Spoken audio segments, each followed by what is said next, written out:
Hey guys, welcome back to my channel and I'm back again with another really interesting coding interview question video.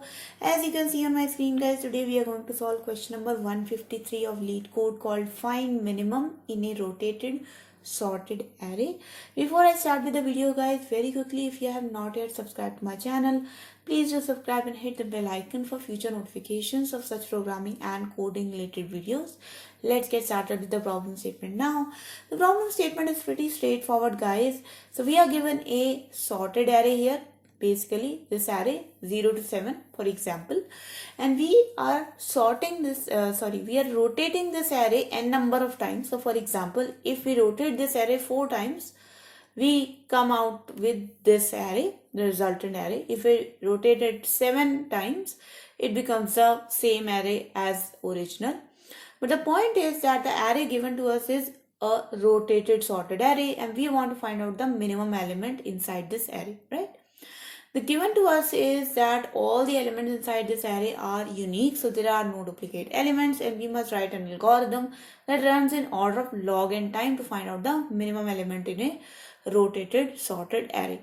The examples I'm not going to go through guys, they're pretty straightforward. The only thing to be noted is that all the integers of inside this array are unique, and the array could be sorted and rotated between 1 to n times. Okay, so let's get started with the solution approach. So we are going to solve this problem by the approach of binary search guys. Basically this is really clear because in the hint only it is given to us that we have to solve this problem in log n time, and there is only binary search algorithm which runs in log n time. Okay, with the approach of divide and conquer. Okay, so what's going to be the first step for us guys? The first step is going to be, we are going to find out if the array is purely sorted. So if the array is purely sorted, that means it's not rotated. In that case, we just return the first element. So return first element, that is num0. And how we'll know that the array is purely sorted? The array is purely sorted if the first element is lesser than the last element. So we know that if array is rotated in any ways, then obviously the first element is not going to be smaller than the last element. So for example, in this case, you can see that the array was rotated, so the first element is bigger than the last element. So in that case, we know that the array is not purely sorted, whereas in this case, the first element is smaller than the last element, so it's clear that it's purely sorted. So just return the 0th element. The second condition is, now we'll go into a while loop, and we will actually run this loop until my last element index, that means my right element index, is lesser than equal to my left element index, right? So I'll go inside this while loop. Now the first condition we have to do is to find out the middle element. So middle element is obviously left plus right divided by 2, right? So that becomes our middle element. The next thing is, we want to find out if we have landed at the right middle element. How we'll find out if we are at the right middle element? So just look at this array guys. So think about this. If we would have ended at 0, so if 0 was my middle element, that means that's the correct element, right? So what I'm gonna do is, I'm gonna compare this middle element. So for this middle element, actually, it should be smaller than the element next to it. That means from mid plus 1, it should be smaller. And this is also smaller than mid minus 1. Okay. So what we are going to check, if the mid element, or if the mid element is actually smaller than the mid minus 1 element. So just one element before the mid element. If the mid minus 1 element is greater than the mid element, this will only happen if the mid element is our correct first smallest element, right? Because for example, you see, if 6 was my mid element, right? If you compare mid minus 1 with 6, is it greater than 6? No, right?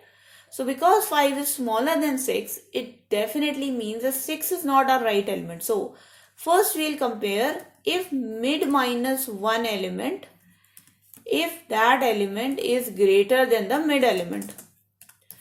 If mid minus 1th element is greater than the mid element, then it means that we are at the right mid position.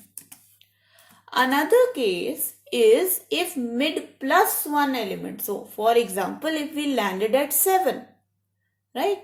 If we landed at 7, then the mid plus 1 element, that means 0. If mid plus 1 element is actually smaller than the middle element. So if mid plus 1 is smaller than the middle element, if that is the condition, in that case, it means that our answer is going to be at nums mid plus 1, right? This is going to be our answer.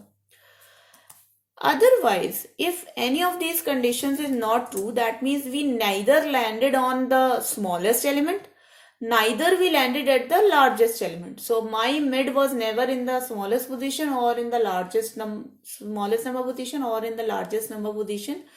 My mid element was somewhere here. Either it was on 4, 5, 6 or 1, 2, right?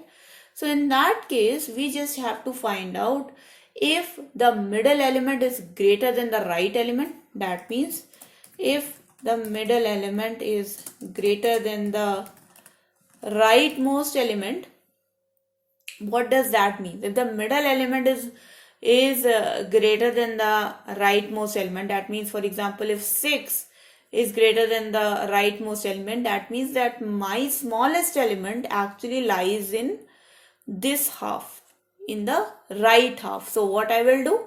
I will do left becomes equals to mid plus 1, right?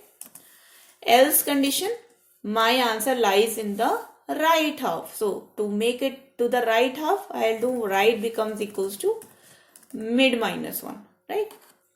Oh, I'm sorry, I said the opposite. So if the middle element is greater than the right element, for example, if 6 was my middle element and 6 is greater than my rightmost element, it means the answer lies in the right half. That means I'll take the left to mid plus 1 and I'll start searching in this position, right? If else is the condition, that means the middle element is smaller than the right element. For example, if the middle element was, let's suppose, 1. So because 1 is smaller than 2, so that means my answer lies in the other half, okay? So in that case, I'll do right becomes equals to mid minus 1. So in that case, I'll start finding my answer in the left half. So right will becomes equals to mid minus 1. This will become my right, and this will become my left, and I'll start searching in this, and eventually I will land at the smallest element inside the array, which in this case is 0, right? So that was the pseudo algorithm, guys. I hope that is clear to you. Now we'll go to the coding part of it. So the first thing is to find out if the number of elements in the array is only equals to 1. So if nums dot length is equals to 1, in that case just return the first element, because if there are only one single element, then you just return the 0th element. Then we initialize our left and right indexes. So left index is always going to be 0 and the right index is going to be nums dot length minus 1. Now to find out if the array is purely sorted. So if nums left is less than nums right, basically means the array is purely sorted. So return nums left, okay, or nums 0. This is the base condition, right? Otherwise, while right is less than equals to left, we'll go in this while loop. And the first thing which we are going to find out is the middle element. So middle element becomes equals to left plus right divided by 2. Just important thing, guys, I am doing left plus right divided by 2 because the n value, that means the number of elements, are only ranging from 1 to 5000. if this value was like 10 to the power 5, then I would have done the different thing. Then I would have done something else like left plus right minus left divided by 2. Then I would have done this formula. But other than that, you can just simply do left plus right divided by 2, which is simpler to understand. Okay. Now, the next condition. We have to find out if the mid minus 1th element is greater than the middle element. So I want to find out if I landed at the correct middle element. So if nums dot mid minus 1 is actually greater than the nums dot mid. So that means I landed at the smallest element. So return nums mid. Next is if I landed at the greatest element. So if nums mid plus 1 is actually smaller than nums mid. So if that is the situation, if mid plus 1 is smaller than the middle element, this basically means that I landed at the largest element in the array. So in that case, return nums mid plus 1. Correct. Now return nums mid plus 1. Okay. Now comes the other condition. If any of this condition is not true, then we'll simply check if nums dot mid is greater than nums dot right. If nums dot mid is actually greater than nums dot right, then we don't search in the right half, we start searching in the left half. So left becomes equals to, if nums dot mid is greater than nums dot right, then left becomes equals to mid plus 1, because we start searching in the right half. Okay, else right becomes equals to mid minus 1. Okay, so that becomes our algorithm, and in the end return minus 1. Obviously we are not going to return minus 1, but this is just for making sure that the code compiles well. Okay, so messed up the semicolon. Let's run this code again. Hopefully this time this is gonna run. So we got this small error. Okay, so while right is greater than equal to left, sorry, I did less than equal to, but it should be greater than equal to. And yes, so submit the code. And we got one small error here. If mid minus 1 is greater than mid.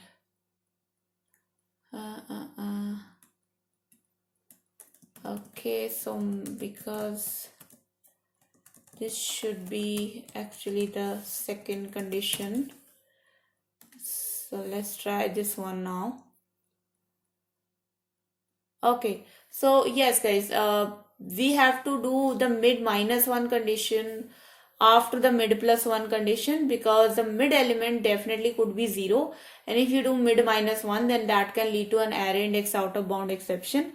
But in a nutshell guys, in interviews if you are asked about this algorithm, you can definitely put it in a pseudocode.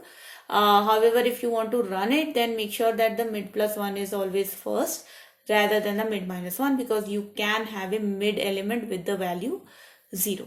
Okay, so that was the video guys. I hope you guys enjoyed this video and you learned something from it. One more thing guys about the time complexity. The time complexity is log n. We actually already know that we have to do this in log n amount of time.